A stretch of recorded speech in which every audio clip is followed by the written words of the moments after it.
Hi everybody, welcome to the LSE. I am Grace Lordan, an Associate Professor in Behavioural Science. I am the Director of the Inclusion Initiative at the LSE, and I'm also the author of Think Big, Take Small Steps and Build the Future You Want.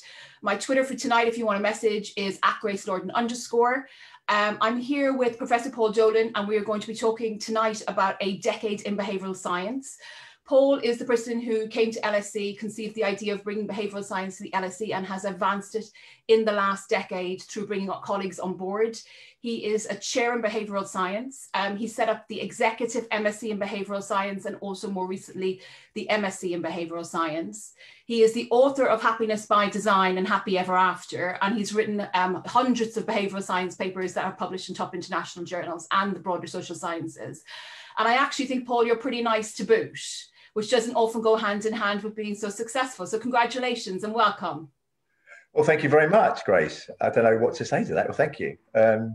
So I'm really excited about tonight, slightly nervous. I met with Paul earlier this morning and he said he didn't want to prep any of the questions.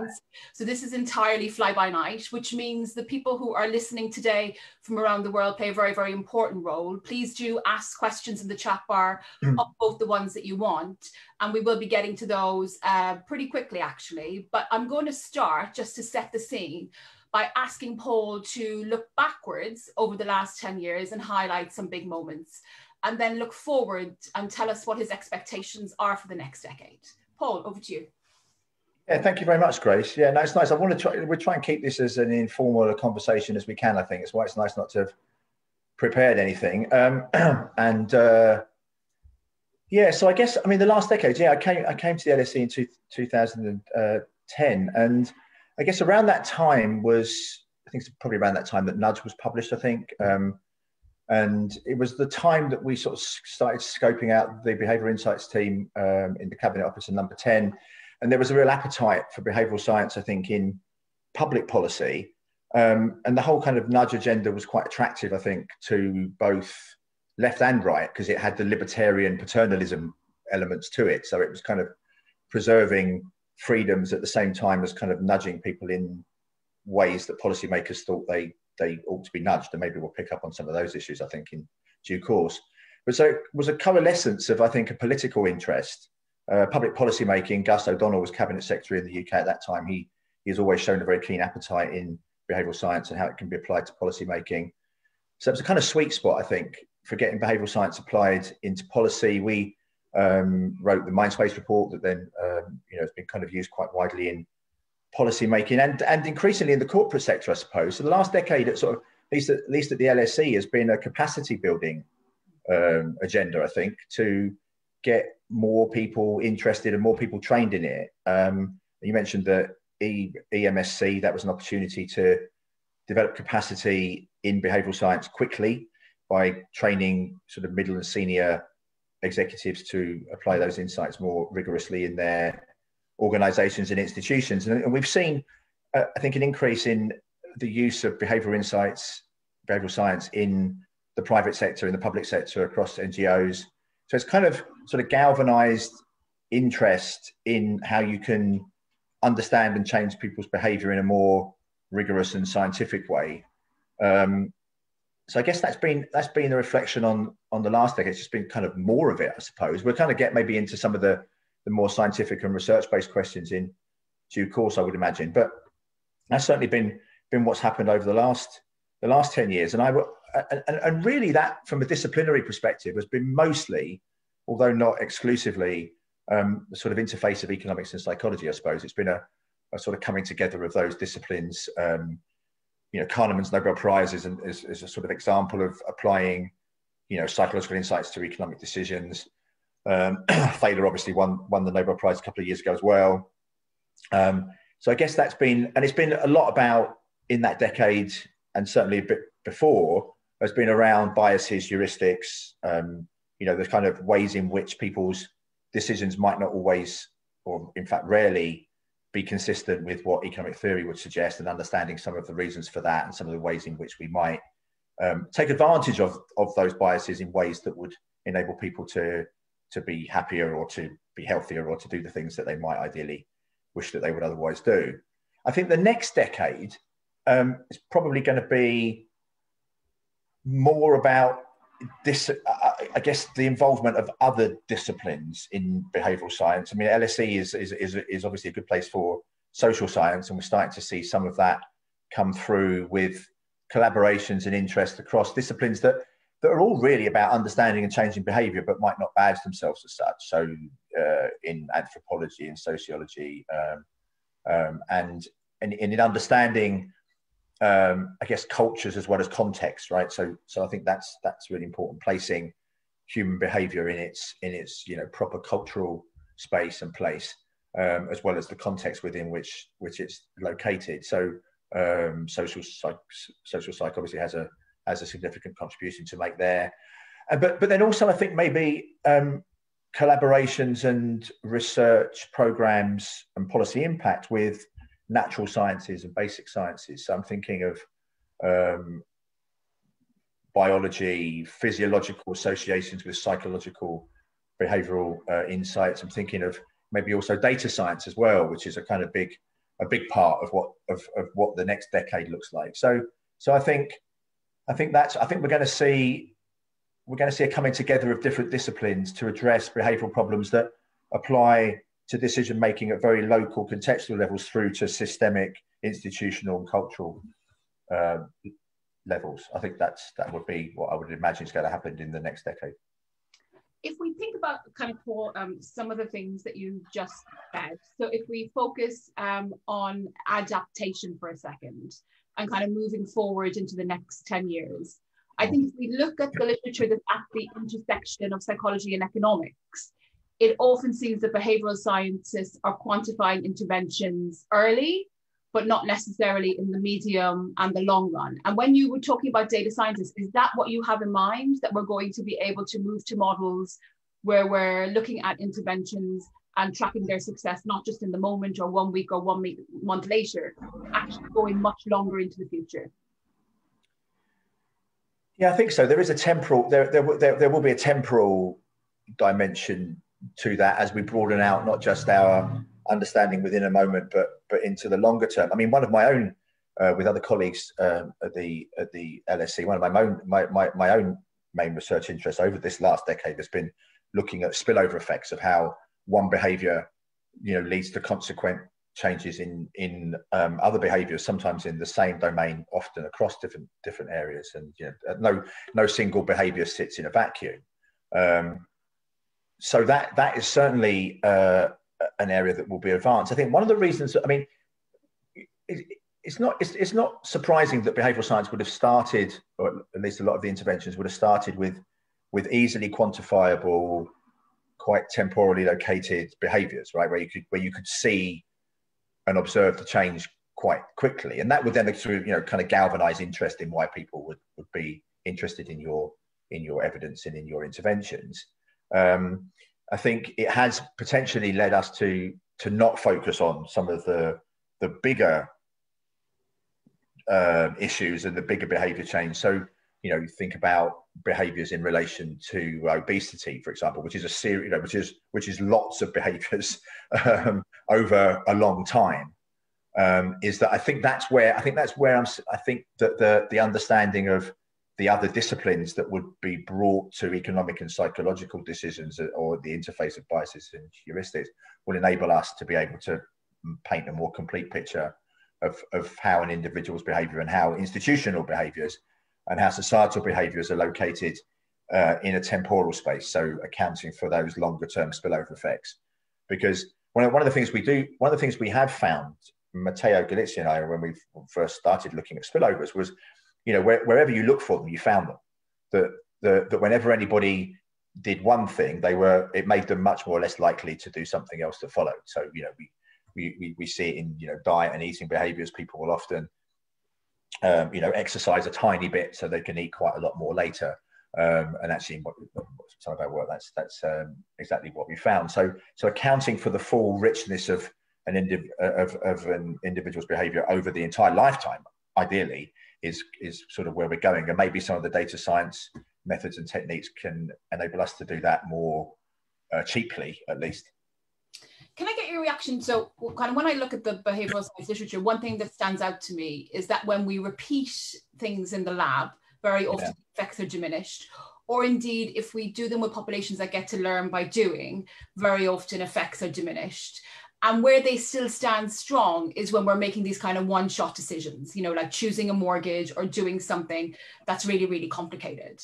And if you were to take the economist view of it, because economists have written about choice under uncertainty a lot, and if you take the economist view, a lot of this are information problems. So can some of what we're seeing with biases, I guess what I'm asking is, can that be worn away by learning by doing? And for the second group of things, can we get a lot of leverage out of the messenger effect, which you wrote about in Mindspace, about how we actually convey information and who conveys information in order to make those choices that we have to do infrequently much easier for us? I wish we'd had a chance to speak about some of these questions before. So I think, so I'm always going to, whenever I get a tough question, I always revert back to my context matters line that all my students know that I say a lot, which is context matters, that the environment within which a decision is made is going to be critical to our understanding of that decision. And since context matters so much, you take an individual or an action out of the context, move it somewhere else, you get a very different effect. And so part of the replication crisis might actually just be a manifestation of that to some degree, is that you're seemingly on the face of it replicating an environment, but there's something about that context that changes that makes it different, and so you get different set of results across contexts. To speak to the economist's challenge, I think to some degree, I think like everything, it's kind of half right, half wrong. I think in one sense, if you provide people with sufficient incentives and there's sufficient opportunities to learn, then behavior will change in line with the direction of the incentives, but not always and everywhere. And so, you know, a really nice example that everyone will be familiar with is the number of times that they bought more food for the next week when they're hungry. Now, there are interventions that you can engage in that would make that less likely. You take a shopping list with you and it makes you stick more likely to, you know, to what you intend to buy. But we've all been hungry many times. We've all shopped many times. Yeah. And yet we'll all still succumb to the bias of buying more food for next week when we're feeling hungry. So there is a sense in which we do learn and update, but not always and everywhere. And I think it speaks, you know, we've been talking for, it feels like a while now. Hopefully it doesn't feel like that long for everyone listening, but that we would have to have a conversation about the well-being consequences, the well-being feedback in particular that people get from their actions, because, you know, a lot of nothing that we do, well, I'm going to make this claim boldly, nothing that we do that we stick with for any period of time is unambiguously bad for us. There must be something in it that makes us feel good. There might be not learning in the way that we might look at that behavior from the outside. There might not be learning in the way that we think we're giving people more and better information and education about the craziness of their actions. But there is always feedback that makes something feel good. I mean, we might be crazy, but we're not that crazy. We'll never continue to pursue something that has no benefit in it whatsoever. So even addictive behaviors that on the face of it, or even when we might reflect on them afterwards, we wish we hadn't done them, there's still benefit that comes in the moment, you know, the hit that we get.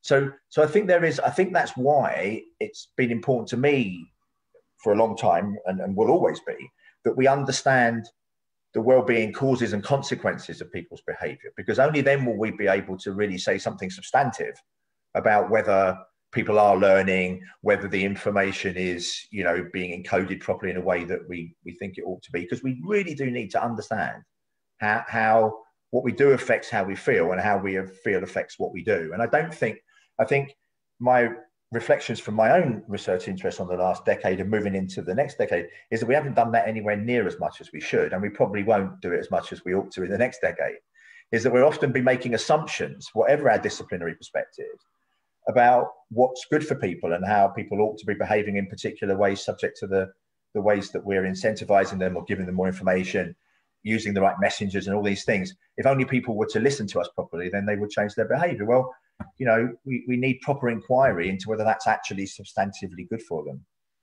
isn't it interesting? And I think, Paul, this links a lot to your second book, Happy Ever After, actually, when you talk about narratives. I think, isn't it interesting that a lot of what people think is good for us seeps into the stories that we tell ourselves about what's good for us. And we tell ourselves that that's who we want to be in the future. But I think what you're talking about is the tug for some of these behaviors like obesity and drug taking, where the present person really just wants the instant shot of utility. But those stories that society has given us really sit in the vision of the future selves that we have for ourselves. Yeah, again, it's that's not a straightforward, none of these questions are straightforwardly answered, are they? I mean, narratives, stories and narratives provide order and structure to chaos and to complexity, and they're very attractive and appealing. And much of the time, they're going to be good for us, either individually or societally. The social narratives that can, make most of us better off most of the time, but not all of us all of the time. And I think it's that sort of separation of the wheat from the chaff, individually and collectively, that is the big challenge. But you're certainly right. You're certainly right that most of what we, when we engage in these interventions to change behaviours, we do have, and we do make an assumption about what would ultimately be in that person's best interest, and we do tend to judge, that be ourselves or others, and we judge ourselves and other people very harshly when we're not cohering with a set of narratives. And so I think understanding the social structure and the narratives within which those behaviours sit will give us good insight into some of the reasons why people are either changing their behaviour or, more interestingly, perhaps not. But it still requires that substantive inquiry into whether any of these nudges or shoves are showing up in people feeling better in however way we might describe and measure that. One of the things that really struck me about Happy Ever After, which I hadn't actually thought about before you wrote about it, is how other people's circumstances enter into, sometimes people who are quite far removed, like colleagues and friends who don't see a lot about, into their utility function. So I think, you talk about that we should be getting married. So if I am the single person who doesn't happen to be married, that there are people, there were colleagues, there were friends who that really enters into their utility function. And there seems to be something in human behavior about wanting to insert yourself into the story, even if you don't belong in that person's narrative, that actually can be quite negative for the person who isn't ascribing to society's norms.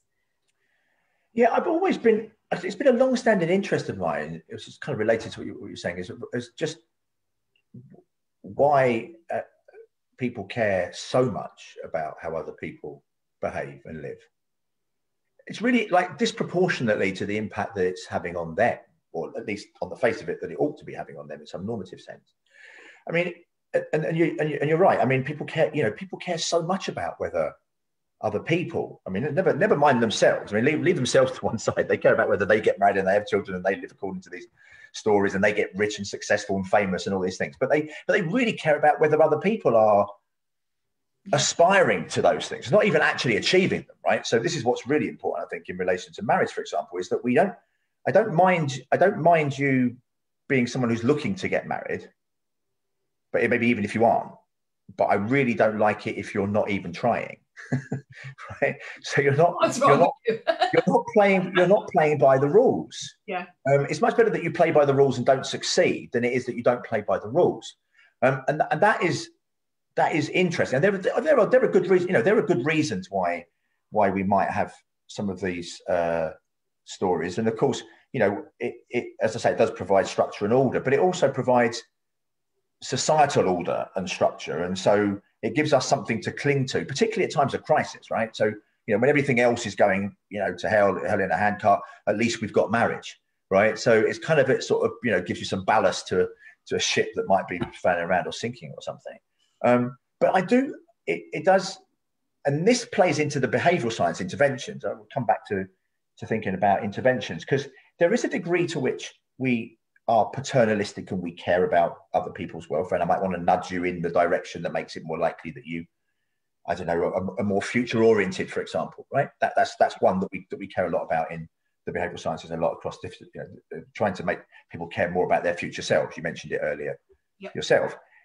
And part of that is because we care, but I wonder also part of it is because, well, listen, I'm damn patient, so you better be as well, right? I can't have you going off and enjoying yourself and having loads of fun, because I've managed to restrain myself. I've managed to constrain myself. I've managed to play by the rules, and I can't have you going off and making me feel jealous for not being able to do that myself, because I'm constrained by, social expectations. So I'm really interested in sort of unpicking some of how much what we might prescribe about other people's behavior is driven by our own, desires to actually be like that, if only we could. To act out in them. And I guess kind of what you touched on as well on when we speak about narratives, if we think about people working together who come from different backgrounds, who have different life perspectives. Yeah. There will be a dominant group probably in that situation who set social norms. And again, I think in Happy Ever After, you speak a bit about this, where you talk about people who come from working class backgrounds who end up working in professional careers, where up to very, very recently, there hasn't been too much representation of people from working class backgrounds. Do you want to say a bit about where you think that research could go? Because it feels to me, because I'm interested in inclusion, so it feels to me that if we have inclusive organizations, we really need to unpick, firstly, who's setting the social norms, and whether or not they have actually a right to set those social norms and ask people to live up to whatever their expectations are. Yeah, I think that's a really good. I know that you're particularly interested in that in the inclusion initiative, and I don't know that there's any simple answers to this. I do know that I do sense that in our actually think you can even think about this in relation to COVID responses. We haven't touched on this yet, but I'm concerned. I've made this point on various occasions in events that we've had about groupthink that has been developed around the policy responses, and I'm surprised that there's as much consensus as there is about what we ought to be doing, given the inherent uncertainty that we face in the environment, and that must come to some large degree from a lack of diversity of perspective in the decision-making process, in that all of the decision makers and advisors come from a particular age group. They come with a particular risk posture. They come with a particular cost and benefits that will be experienced from particular measures. And I think it's magnified. I think much of what's already there. I think actually COVID is a lot like social media. Is that it hasn't actually created anything that wasn't already there. It's just magnified what was already present. I find it interesting. We talk about, in relation to disadvantaged children in schools, that now it's suddenly all of a massive issue, which obviously is about kids from poorer backgrounds not getting access to education in the same way as kids from more affluent backgrounds. That's kind of always been the case. That's always how it's been. It's not like it's just created it, it's just magnified it further. So maybe it's sort of shone a light on some of these issues that we should have been considering much more fully before. I do think in relation to that, as you mentioned about inclusion in relation to class, which is something that's very, of interest to me. It again relates to the interventions, because you think about a lot of the behavioural interventions, they're really in a way to sort of make people more middle class, aren't they? To make them, eat a bit more healthily, exercise more, be a bit more future oriented, kind of be a bit more like me in the sense of the person who's implementing the interventions. And I'm sure there is a considerable degree of, sense in which some of those interventions will be good for some of the people, but not all of the people all of the time. And again, understanding the differences there, I think, will be significant and important. And just one final comment, if I may, on the class issue in relation to successful working class people. There is definitely a sense that you either fit in or fuck off. I mean, that's essentially the choice that you face. You either play by the rules of the game and join the club that you want to be a member of, or you're not allowed to, or you don't join the club. And it would be good if you could in the work that you're doing and others, break down some of those kind of barriers so that people can be truer to their authentic selves.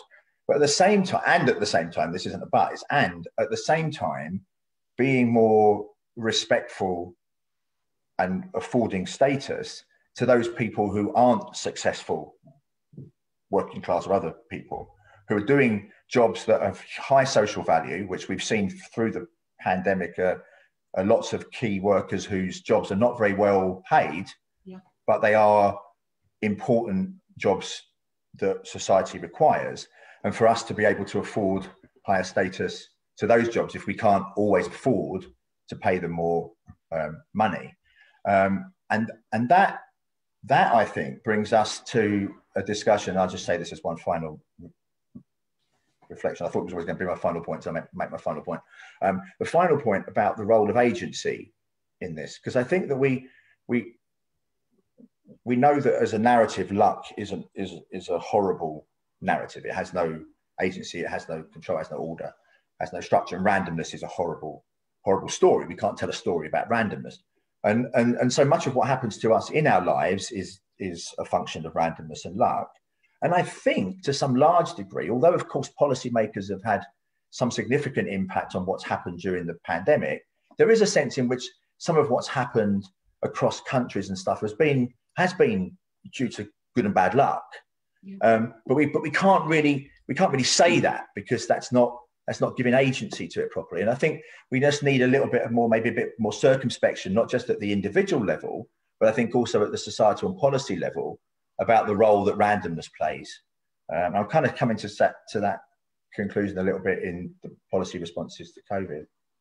What you said to me in your first point really bothers me. So the idea that you have people who are coming from working class backgrounds and they either fit in or they fudge off, to bleep out your swear word. But if they're fitting in, it's all right to swear. I think it's all right to swear once in a while. If they're fitting in, Paul, then the whole point of them being there for me is quite redundant. So the whole idea of actually getting people from working class backgrounds into the post is to get different life perspectives, different views, and folk who can identify better with the people who they're making policies for. So that adaptation is really worrying. Yeah, I think it's LSE. LSE is quite rightly proud of its widening participation program, where it's managed to get high numbers of kids from working class backgrounds into universities compared to other Russell Group universities, and that's great. But it would be a kind of shame, wouldn't it, if all we do is take working class undergraduates and turn them into middle class graduates. Yes. So they end up leaving university. They either stay or leave, and they end up, for those that stay, end up becoming like the people like everyone else. So I think a big part of inclusion will be, obviously, of course, I don't need to tell you this or anyone else, really, but to remind ourselves that it does actually include diversity, and that's the I think that's the interesting challenge, isn't it? That often these two things kind of cut across one another in some way. It does, and I think, what you say I really identify with, because you see that, and I think the idea that there's a particular type of person who's making all the policy decisions has really, I think one other thing that COVID has done is really shone that light. Kids schooling is the example that you gave. The people who made those policies clearly could not identify with needing a school meal. I think that's an easy statement for me to make. And if we had more people who could, I think some of the mistakes around that wouldn't have actually happened. Well, I completely agree. You know what I think about that. I don't think I will always maintain. There could be evidence that could lead me to change my mind. I think that the closing of schools in response to the pandemic has been has clearly disproportionately affected disadvantaged young people in ways that are not proportionate to the risks faced by the virus. That I think. And I do think that, and I find it, what I find interesting about that is that there aren't very many people saying it quite like that publicly. And that's quite surprising, I think, that and maybe that does come from a particular demographic or a particular kind of person involved in the policy making that's led to the herd behaviors of thinking that shutting schools was a proportionate response. You would expect there to be more disagreement about that, wouldn't you? Absolutely. Well, I would think that you would expect more people to think that actually, that the disadvantaged children who, the stay-at-home messaging, stay-at-home's not a safe place for many kids. Schools are the one place where they get care and attention and food and it's noticed if there are harms being caused to them at home. You've wiped away that whole layer of support in response to a pandemic that is dangerous, that is killing people. But thankfully, the one thankful upside of the pandemic or of this particular virus is that it isn't a virus that affects many children very much. And so our responses have kind of been a very clear intergenerational transfer. That it's interesting that there isn't more discussion and conversation of that. And it's almost certainly the case that the lack of diversity in the decision-making process and the lack of perspectives that are involved in the decisions have almost certainly led to those outcomes. Thank you, Paul. I can see that you have a lot of questions. So I'm going to start with the most popular from Vanessa, who's interested to hear what you think is a problem that has been fairly unexplored by behavioural scientists, but has the potential to give high impact change. Yeah, so I think it's a good question. I think if we think about what are the major challenges? I guess the kind of wicked kind of problems are ones that we're going to be facing. If it's not a pandemic, it'll be some other some sort of health or financial crisis or a social crisis that's going to emerge in ways that we can't predict with any degree of probability. At least we can't attach probability to these uncertain events. And how prepared are we in being able to deal with a future pandemic? Maybe one that is much more risky to young people, for example. Yeah. What would we do? How would we respond to that? And what lessons could we learn from how we have managed this pandemic well and badly that would enable us to ensure that we have a proportionate response to the next pandemic? I think some of the issues that we've been talking about now, I think are fundamentally important to that. The adoption of different perspectives. We've heard a lot about following the science. We should be following the science and the social science. Social scientists need to be playing a much, much, much more prominent role in thinking about how to respond to what is not just a health crisis, has been a health, economic, and social crisis. And so ensuring that you have those different perspectives properly represented, that you have people with different sets of experiences and understandings. I agree. I really fully think that, had anyone making the decisions known what the lives of vulnerable children being taken out of school would be like, then there may have been different ways in which we have dealt with the pandemic. So that is definitely lessons. Climate change, I guess that's got to be, high on the list. It's one of the most difficult behavioural challenges, isn't it? Because a lot of the costs that we observe from our behaviours in relation to climate change are ones downstream. They're not ones that we're directly observing in front of us now. And whilst we might all say that we care about the future and that we don't actually that much in our current behaviours, they're very much more currently contemporaneously located. So getting people to think about the longer term consequences is really difficult, if not impossible. So maybe we should be framing some of those climate change mitigation and adaptation policies in terms of contemporaneous costs and benefits. I think that's going to be a more effective set of behavioural interventions than trying to get people to think long term, which they only do when you're thinking about it, not when you're living your life day to day.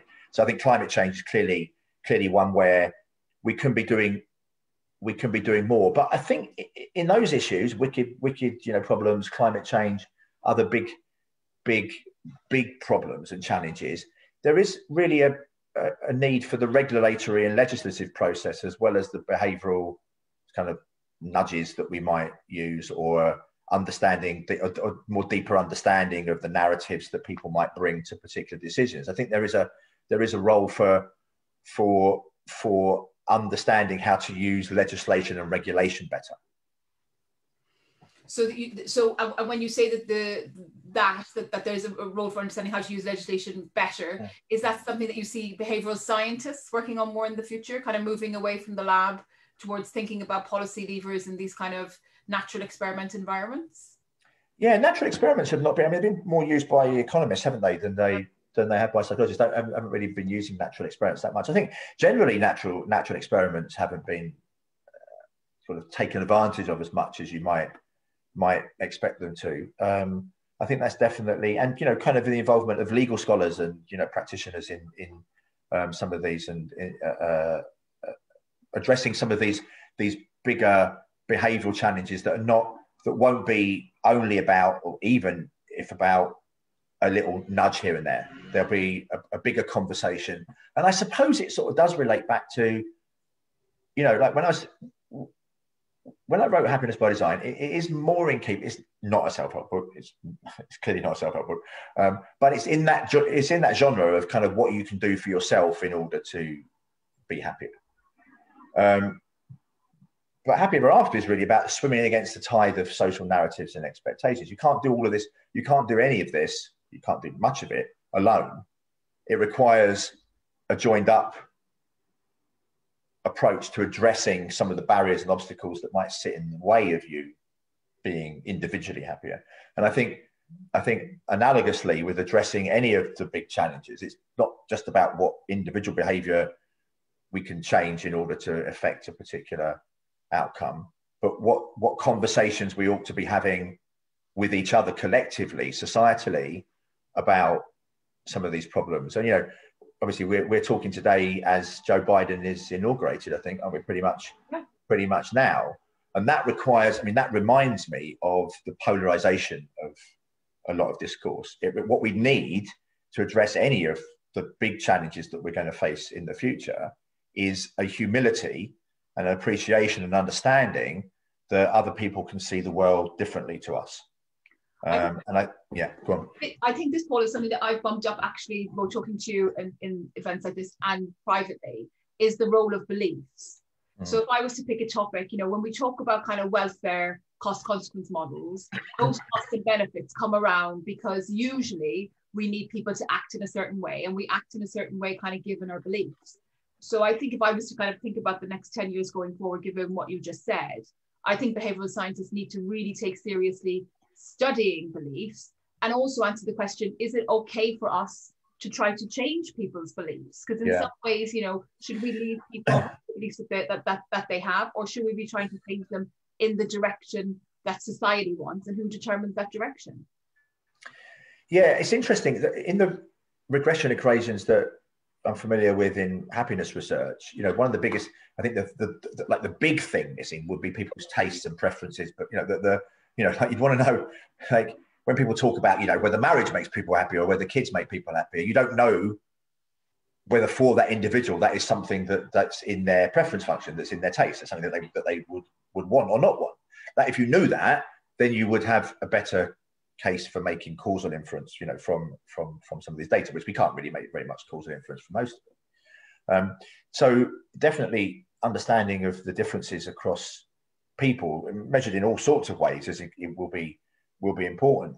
But I want to emphasize this point about whatever your beliefs are, and however strongly you hold them, someone else is entitled to have a different belief and hold that just as strongly as you are. And I do think that we need that humility. We don't need it. We don't necessarily need it individually, but we do need it collectively. We need processes, democratic processes, institutions, maybe in organizations, or some of the work that you might be doing in the workplace, to bring together different perspectives in a way that's not even always about finding a consensus and a middle ground through them, but just as a first order condition, getting people to accept that other people can see things differently.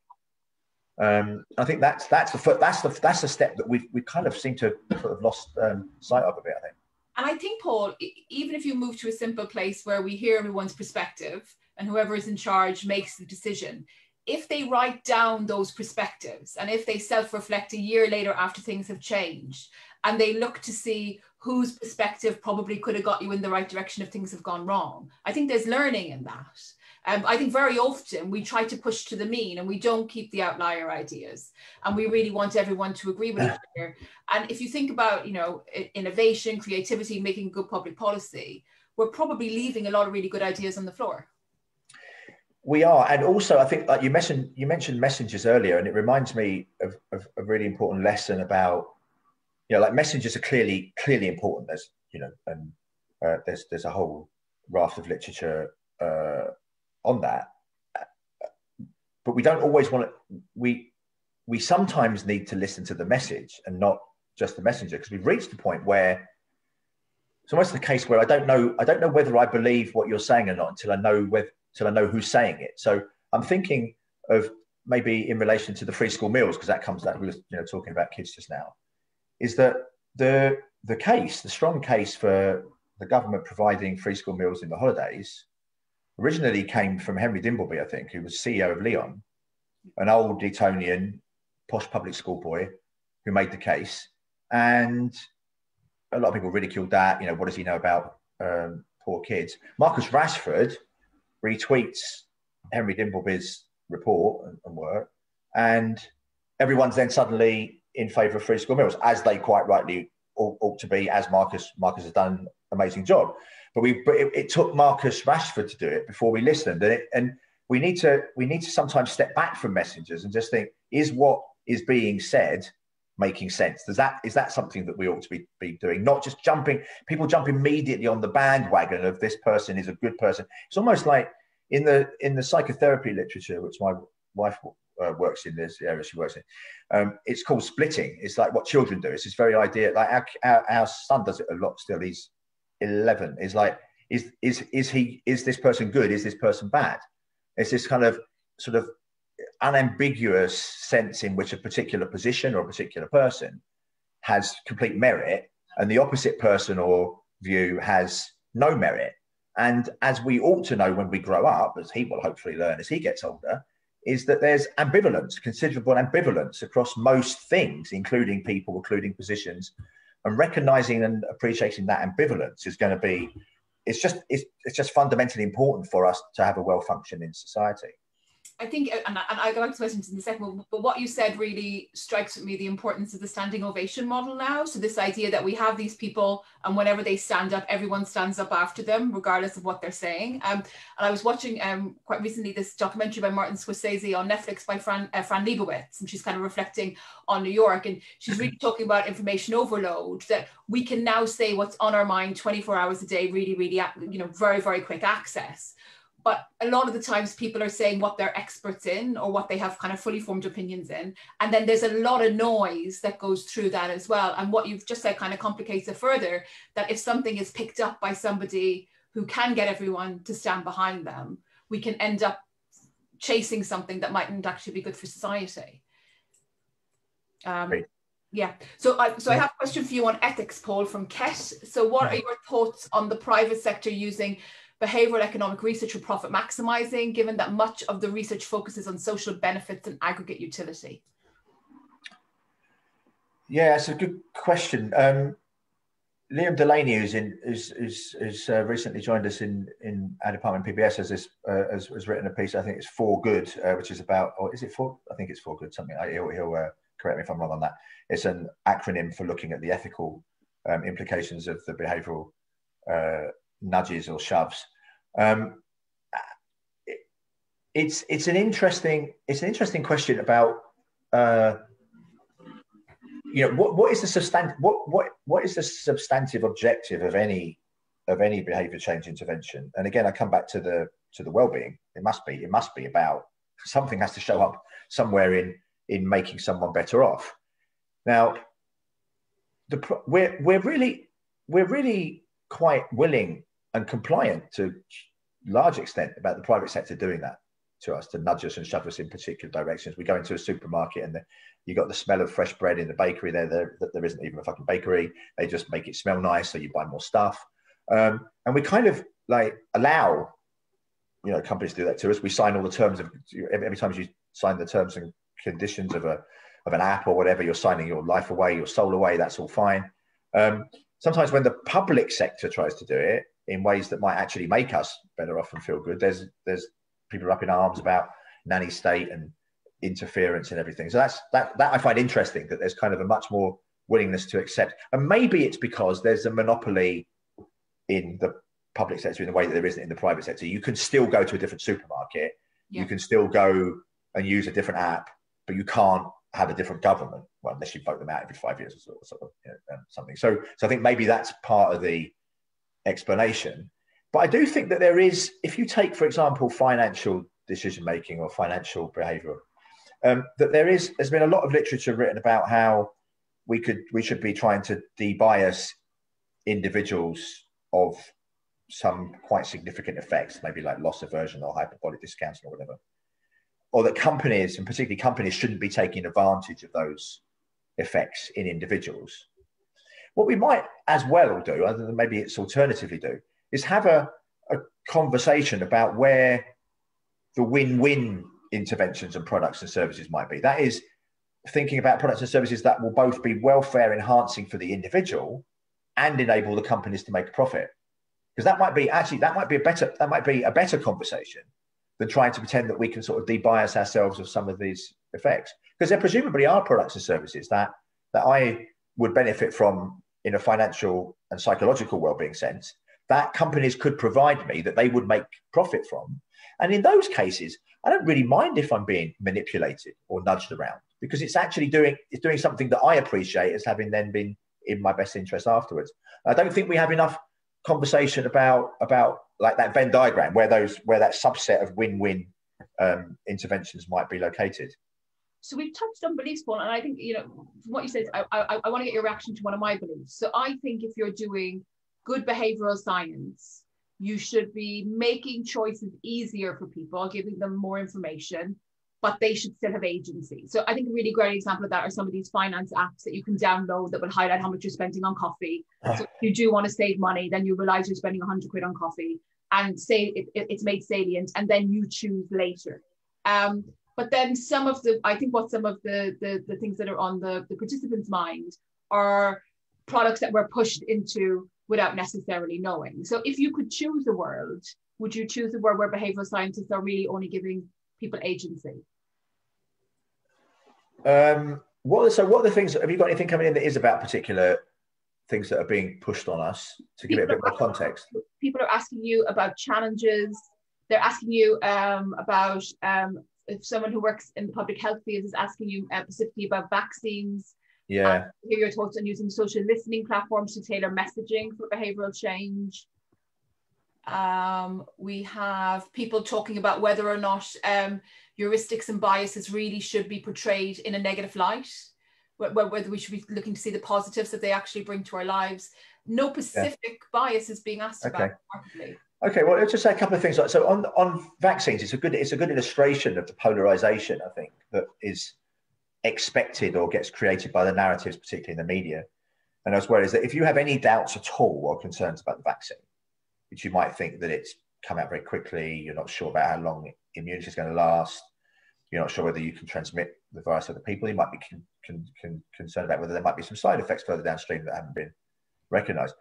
Those are legitimate concerns to some large extent, but you immediately get lumped into the anti-vaxxer group, where, it's just like kind of your crazy person who doesn't believe in vaccines. And of course, the behavioral messaging and interventions that would be helpful in nudging people towards the vaccine would be very different for those groups of people, for the ones that are hesitant but not kind of resistant. But you get this polarized, like either you're completely in favor of vaccines, 100% sign up, brilliant, wonderful, or you're completely opposed to them and you're a crazy anti-vaxxer or something, or whatever the language that would literally be used to create those polar extremes. On the biases and heuristics point, I think that it's, that I don't like, I sort of get a bit nervous about evolutionary arguments, because there is always an Alice in Wonderland sense to those. You can never falsify an argument, and evolution is never straightforward and linear. So there's going to be perturbations and randomness and mess. And so you can never really, it's just, it's not always, there's always a nice story in an evolutionary argument. But a lot of those biases and heuristics would have emerged as substantively rational responses to the environments within which they've developed. They might just, what's often behavioral science has been interested in is where it shows up as being a mistake. But of course, a lot of the time, most of the time, it isn't a mistake. Like system one processes are incredibly efficient and remarkably helpful. You know, it just so happens that sometimes in the days when I used to travel in from Brighton to London to go to the LSE, there would be occasions where I needed to be somewhere else first, but I'm halfway to LSE before I realise that I'm on the wrong train. Now that I can say to myself, oh, what a fool, I've known all along I should be going somewhere else. But that's actually a really efficient process, because 99 times out of 100, it is taking me in the right direction without me having to think about it. So we do need a sort of equilibrium model that looks at this in completeness, and rather than, and I think this is where psychologists have sometimes got a bit lost, is looking at sort of just individual behaviors in one moment and showing a bias or a mistake, and not looking at the equilibrium effects that might emerge from that being substantively rational in some bigger sense. The other thing that's important here to remember, and I'm not sure I'm like providing any helpful answers to any of these questions, but making us more alert to some of the important challenges that often get overlooked, is the evolutionary advantage in heterogeneity. Is that you wouldn't expect societies to evolve well with everybody having the same appetite for risk, for example, right? I mean, if everyone was cautious and safe, you wouldn't, kind of take chance, get anywhere and grow. If everyone took risks, you'd kind of die off quickly. So, you kind of want a distribution, and you want a distribution across most dimensions. And again, that comes to my recognition and appreciation of difference.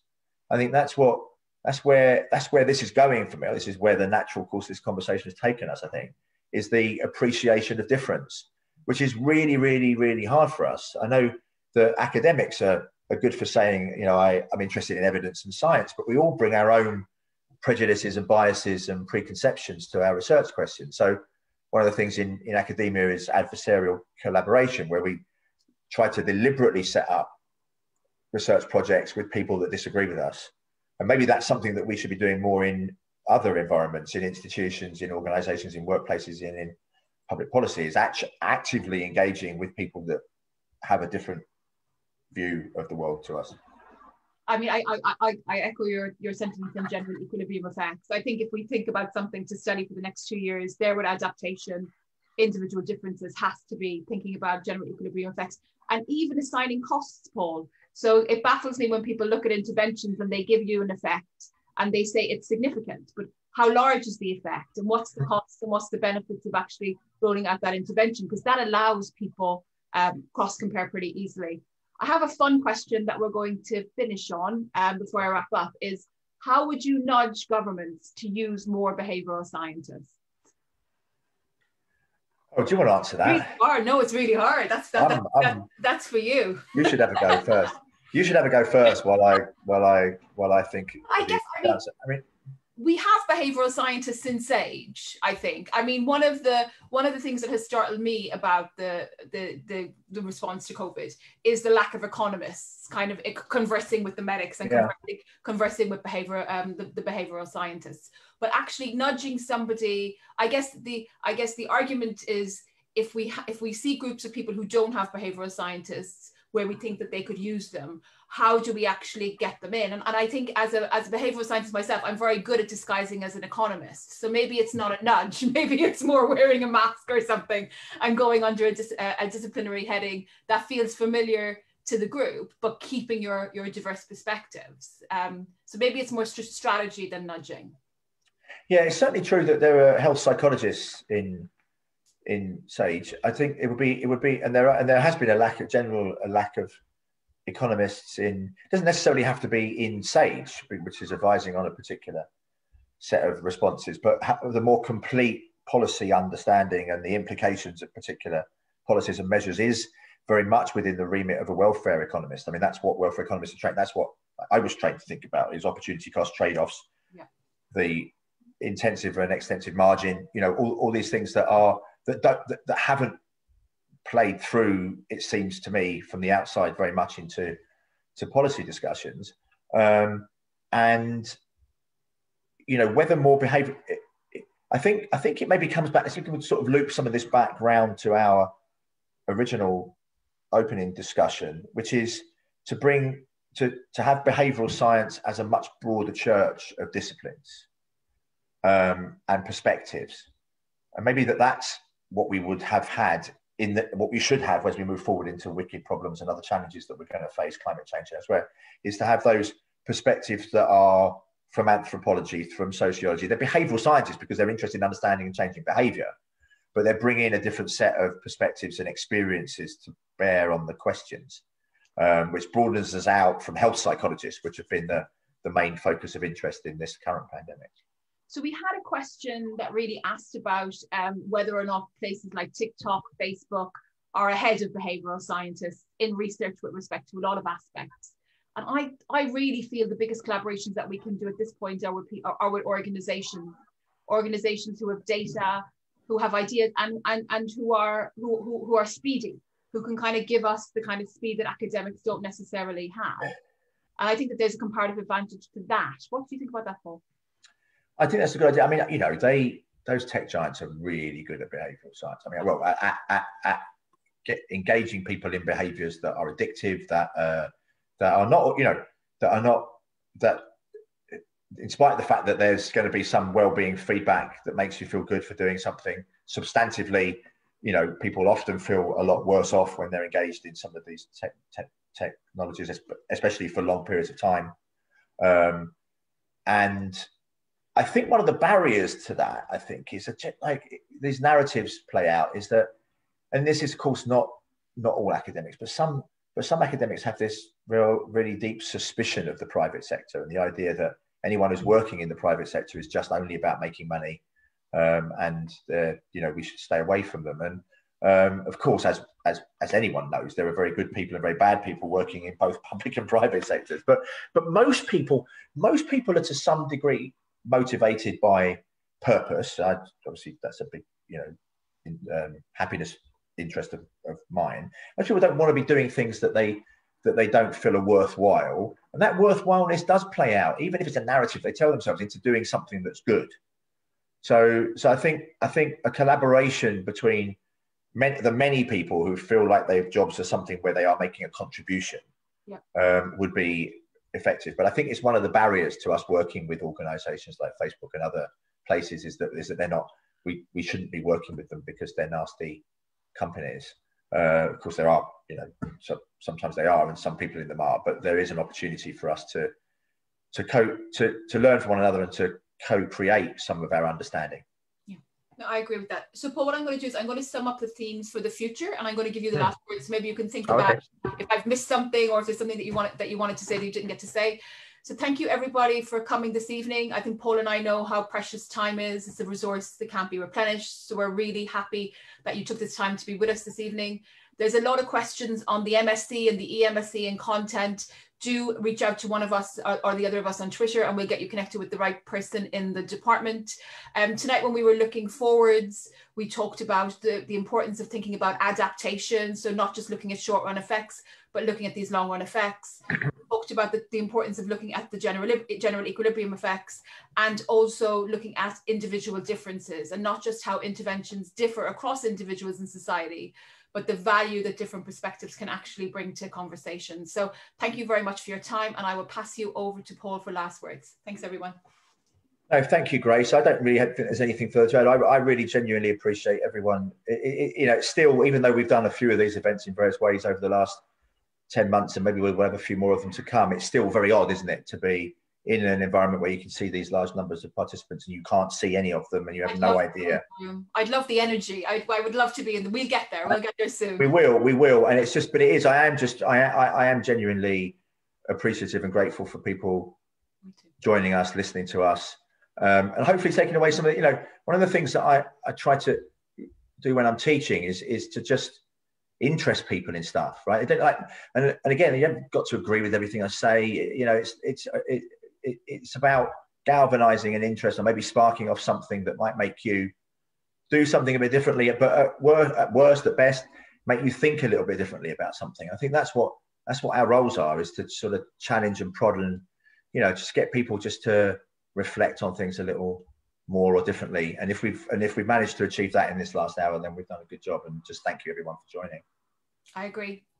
Thank you, everybody. Stay safe, and we hope to see you in person soon at the LSE. Stay happy. Stay happy, healthy, and safe. Bye. Happy and safe. See you, Paul. Thank you so much. Thank you.